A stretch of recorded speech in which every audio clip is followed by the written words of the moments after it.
Hare Krishna, Krishna Krishna, Hare Hare, Hare Ram, Ram Ram, Hare Hare. Hare Krishna to all the devotees. We welcome you all on Everyday with Bhagavad Gita series. Today we are trying to understand and analyze Bhagavad Gita chapter 1, verse number 23. Yutsamanan aviksha aham ya ita atra samagataha धार्तराष्ट्रस्य दुर्बुद्धेर्युद्धप्रिया चिकीर्षवः. Translation and purport by Srila Prabhupada. Let me see those who have come here to fight, wishing to please the evil-minded son of Dhritarashtra.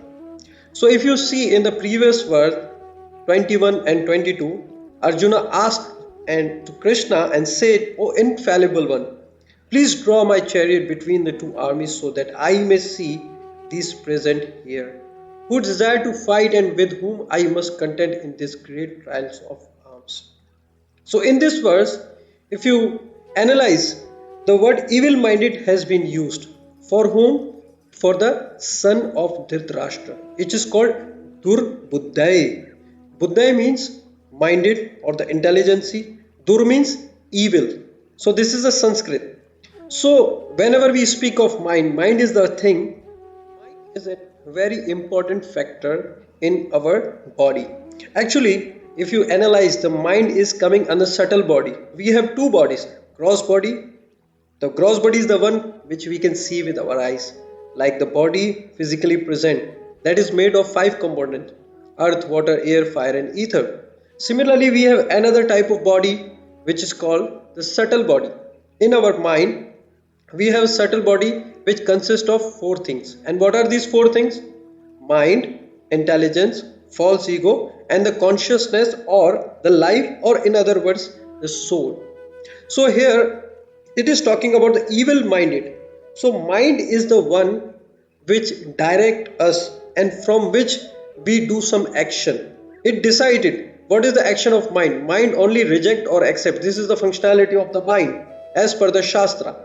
So mind can be our friend if it is engaged positively in the service of Krishna or in this devotee, and mind become very wicked, our big enemy, when it is not acting on behalf of our self-realization.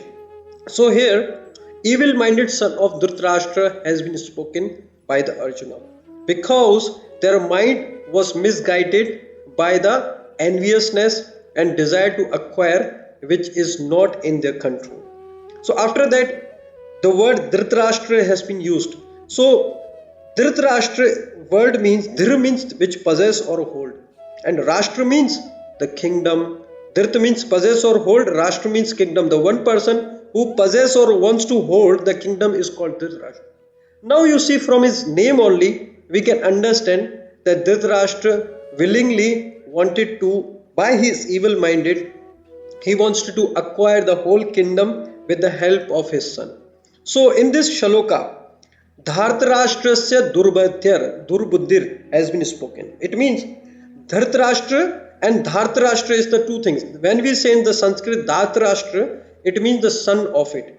For example, we say Vasudev, Krishna is the Vasudev. And when we say Vasudev, Vasudev means the Krishna's father is the Vasudev. So similarly, we read Bhagavad Gita. When we say Bhagavad Gita means song of what? And we say Srimad Bhagavatam. When we say Bhagavatam, it means for God or because of God it came into existence. So there is the two things here.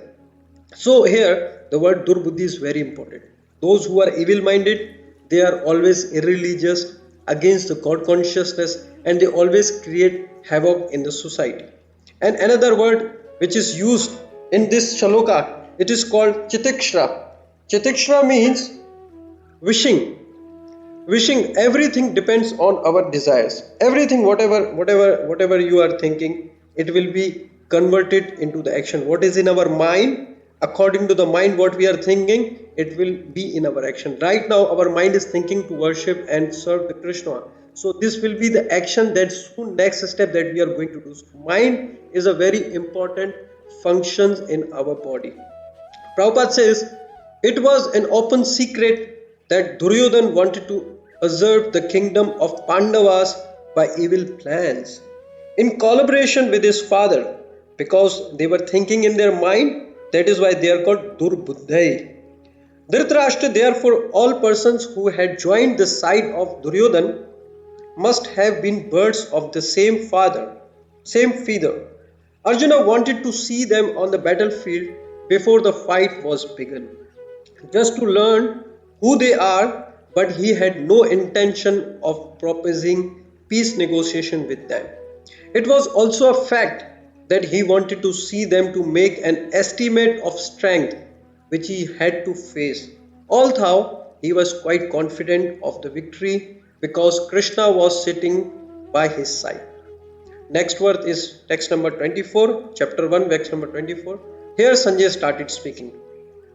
Sanjay उवाच एवम् उक्ता ऋषिकेशो गुदाकेशेन भारत सेनयोरुभयोर्मध्ये स्थापयित्वा रथोत्तमम्. Translation and purport by Srila Prabhupada. Prabhupada translation says, Sanjay Uvacha means Sanjay said, O descendant of Bharata, having thus been addressed by the Arjuna, Lord Krishna drew up the final chariot in the midst of the armies of both parties. Prabhupada says, in this word, Arjuna is referred to as Gudakesha. Gudakesha means sleep, and one who conquers the sleep is called Gudakesha. Sleep also means ignorance. So Arjuna conquered both sleep and ignorance because of his friendship with Krishna. As a great devotee of Krishna, he could not forget Krishna even for a moment because that is the nature of a devotee. Either in waking or in sleep, a devotee of the Lord can never be free from thinking of Krishna's name, form, quality and pastimes. Thus a devotee of Krishna can conquer both sleep and ignorance simply by thinking of Krishna constantly. This is called Krishna consciousness or Samadhi.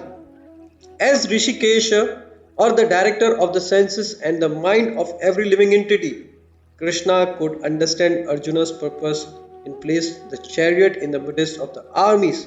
Thus he did so and spoke as follows. In the next verse, Krishna is going to speak. So here two most important thing we need to understand. Gudakesh, the one who conquers the sleep. That is why the devotee of the Lord Sri Krishna, they wake up early in the morning. Morning time is a mood of goodness or the Satogun. Afternoon, after 8 or 9 a.m. morning, it starts with mood of passion. People are passionate about acquiring money, going to office, work, cheat others, sell the things and try to make fraud and try to put themselves into the situation so they can get maximum wealth, maximum profit they can generate it.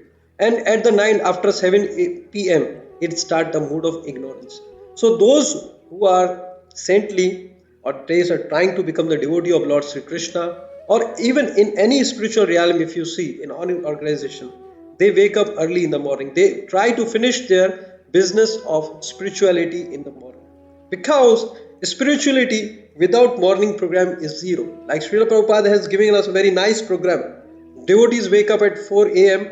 or 5 a.m. If they are working, no problem, you can wake up at 5 or maximum 5:30 a.m.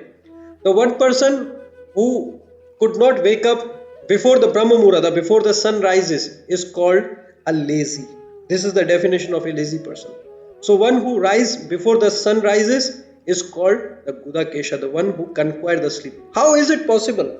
We can conquer the death if we even not able to conquer our sleep. So devotee of the Krishna, they wake up early in the morning. It is the idiom in normal life also. If you see what they say, early to bed, early to rise makes a man healthy, wealthy and wise. This is a common sense. So similarly, the Krishna's devotee, they sleep 9:30, 10 p.m. in the night because the mood of ignorance getting started. In this time, they make their body sleep, unconsciousness, half death, half alive. In this, they don't do any actions. So because they are sleeping for Krishna, they next morning they wake up. Because they slept for Krishna, their sleep also becomes the in this scenario, they wake up, they morning start their Mangala Arati with Samsara Dava, they perform this Narsingha prayers, Tulsi Maharani Arati, and then they start chanting Hare Krishna, Krishna Krishna, Hare Ram, Ram Ram, Hare Hare. After that, they take Guru Puja, Bhagavatam class, and they can go for their business. They can go there for work, school, college, university, anything that you want to do. You can proceed with this. Because you have given your morning program to Krishna, your whole day will be spiritualized. This is the energy a devotee gets to fight against the Maya.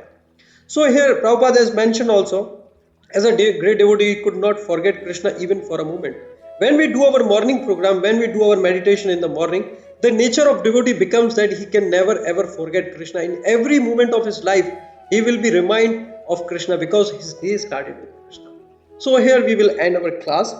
And today I request all the devotee again in every class we ask them if you have any doubts, any question, you can send us your query on 00971556644 We will try to resolve your queries and any doubts about Bhagavad Gita and general life questions as well. Apart from this, if you can send this audio to your friends and family, that will be called a Vidya Dan, which is the highest among all the charity. Thank you. Sri Shri Radha Krishna Bhagavan ki jai, Srila Prabhupada ki jai, Nitai Gaur Premanandi, Hari Hari.